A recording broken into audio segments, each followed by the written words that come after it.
ಚುನಾವಣೆಯಲ್ಲಿ ಭರಣಿ ವೆಂಕಟೇಶ್ ಗೆದ್ದು ಬಂದು ಜನರ ಸೇವೆ ಮತ್ತಷ್ಟು ಮಾಡಬೇಕು. ಮಾಜಿ ಶಾಸಕ ಎಸ್.ಎಂ. ಮುನಿಯಪ್ಪ.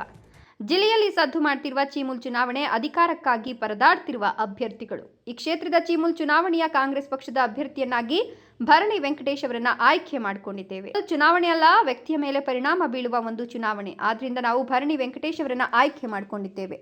ಅವರು ಈ ಚುನಾವಣೆಗೆ ಸಮರ್ಥರಿದ್ದಾರೆ. ಕಳೆದ ಬಾರಿ ಆಯ್ಕೆಯಾಗಿದ್ದಾಗ ರೈತರ ಸಮಸ್ಯೆಗಳನ್ನು ಬಗೆಹರಿಸಿ ಉತ್ತಮವಾದ ಅಭಿವೃದ್ಧಿ ಕೆಲಸಗಳನ್ನು ಮಾಡಿದ್ದಾರೆ.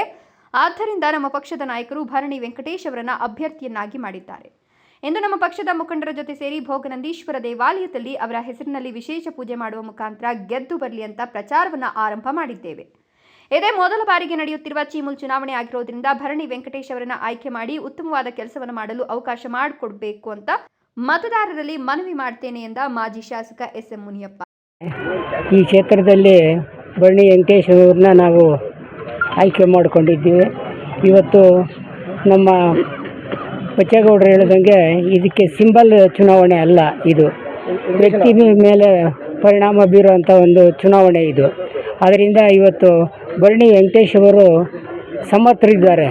ಯಾಕೆಂದರೆ ಅವರು 2 ಸಲ ಆಗಿ ಒಳ್ಳೆಯ ಅಭಿವೃದ್ಧಿ ಕೆಲಸಗಳು ಮಾಡೋರ, ರೈತರ ಸಮಸ್ಯೆಗಳು ಬಗೆಹರಿಸಿದ್ದಾನೆ.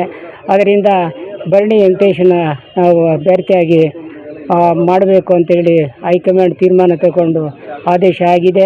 ಇವತ್ತು ಈ ಈಶ್ವರನ ದೇವಸ್ಥಾನದಲ್ಲಿ ಅವರ ಹೆಸರು ಮೇಲೆ ನಾವು ಇವತ್ತು ದೇವರನ್ನು ಪ್ರಾರ್ಥನೆ ಮಾಡಿಕೊಂಡು ಇವತ್ತು ಅವರು ಗೆಲ್ಲಬೇಕು.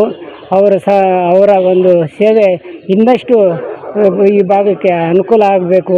ಚೀಮೂಲ್ ಇವತ್ತು ಹೊಸದಾಗಿ ಆಗಿರೋದರಿಂದ, ನಾವು ಜಿಲ್ಲೆ ಹೊಸದಾಗಿ ಆಗಿರೋದರಿಂದ ಇವತ್ತು ಆ ಒಂದು ಪ್ರಾಜೆಕ್ಟನ್ನು ನಾವು ಉಳಿಸ್ಕೊಂಡೋಗ್ಬೇಕಾಗಿದ್ದರೆ ಬಹಳಷ್ಟು ಶ್ರಮ ಪಡಿಸಿ ಹಿರಿಯರು ಮಾಡಿದ್ದಾರೆ. ಅದು ಮುಂದಿನ ದಿನಗಳಲ್ಲಿ ಈ ಭಾಗಕ್ಕೆ ಅನುಕೂಲ ಆಗೋ ರೀತಿಯಲ್ಲಿ ನಾವು ಬೆಳವಣಿಗೆಗೆ ಮಾನ್ಯತೆ ಕೊಡ್ತೀವಿ ಅಂತೇಳಿ ಈ ಸಂದರ್ಭದಲ್ಲಿ ಹೇಳ್ತಾ ಇದ್ದೀನಿ. Jangalahalli Ashwath, power news 1, Chikkaballapur.